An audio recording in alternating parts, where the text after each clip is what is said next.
This is my favorite story of all. Remember who you are. There was an Undersecretary of Defense who was giving a speech at a large conference of like 1,000 people. And he was recently retired. So he was the former Undersecretary, one of the former Undersecretaries of Defense. And he was standing on the stage giving his speech, his prepared remarks, and while he was talking, he was taking a sip out of a cup of coffee he had in this styrofoam cup.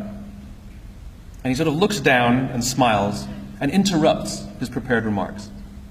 And he says, you know, last year I was the secretary, I was the undersecretary, and I spoke at this exact same event in this exact same venue last year. Except last year, while I was still undersecretary, they flew me here business class. They had a car waiting for me to take me from the airport to the hotel. Someone had already checked me in and escorted me up to my room. The next morning I came downstairs, there was someone waiting for me in the lobby, and they took me to this same venue. They took me in the back entrance, they took me into the green room, and they handed me a cup of coffee in a beautiful ceramic cup. He says, I'm no longer the undersecretary. I flew here coach. I took a taxi from the hotel to the airport.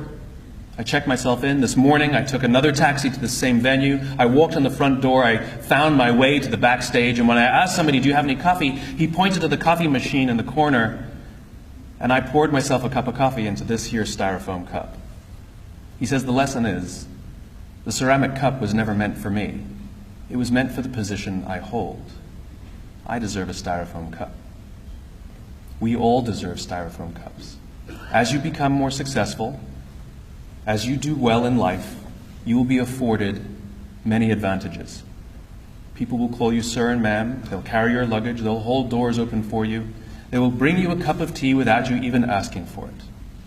But it's not meant for you. It's meant for the position you hold. And when you move on, they will give all those things to the person who replaces you. Never, ever forget that you only ever deserved a styrofoam cup.